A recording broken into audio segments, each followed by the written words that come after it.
Hello students and teachers, welcome again to my Internet of Things class. I hope you enjoyed the previous lesson and you learned some basics on Internet of Things, where we introduced what Internet of Things is, gave a framework of what an architecture of Internet of Things looks like, and spoke about the components that makes this architecture. So today we're going to dig deeper and do practicals on the Internet of Things Development Kit that we introduced in our previous class. And we're going to look at what are the different components that are in this kit. And you remember when we spoke about the components, which are the sensors, the actuators, and the processors, the power components. I'll walk you through this kit bit by bit. So here I have my Internet of Things Development Kit. And the first thing that we're going to look at is the different features inbuilt in this kit. The first point we're going to look at, which is the very basic thing, is how do we power this kit. So there are two ways we can power this Internet of Things kit. The first one is through a micro USB cable, which you can connect to your computer and connect it to the kit. So if I try plug in my USB into my kit, it makes a buzzing sound to show that the kit has been powered and the kit is on right now. So that's the first way you can power your Internet of Things Development Kit. The second way you can power this kit on this green component here, you can use lithium batteries, or what we call the LiPo batteries, which are the external ones, and you can have them connected here, and it's well marked, which is the positive side and which is the negative side. As the same side, it's also marked on your LiPo batteries. So that's the first main component on how you can power your kit, either using a micro USB or a LiPo battery.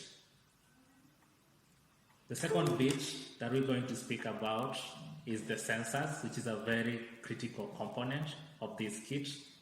And we have different sensors, as I showed you on our previous lesson, that are inbuilt in this kit. We also have an extension point here where you can connect external sensors into the kit. So we'll walk you through the different sensors that I showed you. In the previously, we just said a sensor, from the word basic sensing, it senses physical quantities in the environment and converts that into an electrical signal that can be understood by the processor. So I showed you the different types of sensors that we have. So we did show you the acoustic, or the sensor that measures the sound level.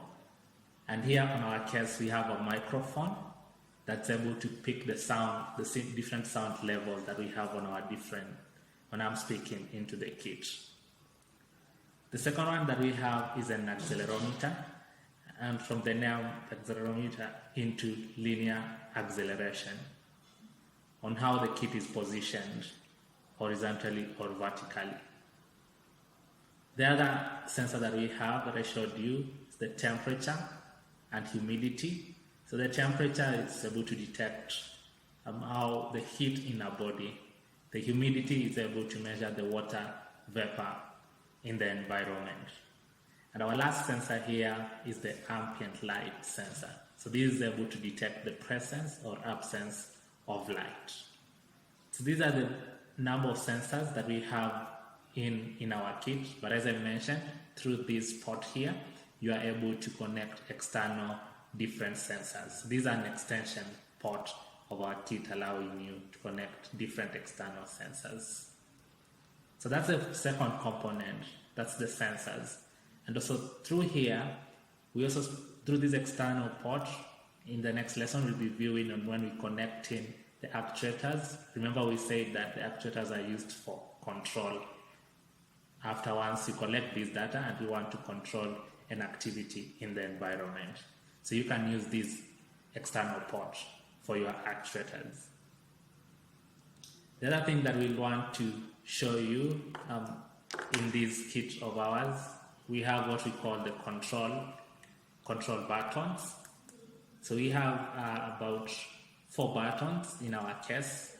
So the first one is the boot button that starts the kit. The second one is a reset, typically doing the resetting if you want to start on a normal operation or from a fresh.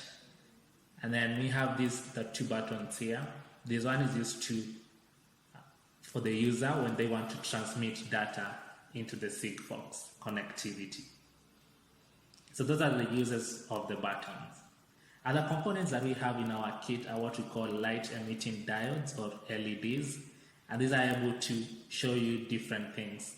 When I connected my kit into the power source, you are able to show an LED that one, our kit is on. We have other LEDs that show here the presence of the operations, either we're transmitting data or we're receiving data into the kit, and other LEDs depending on the programming of the kit.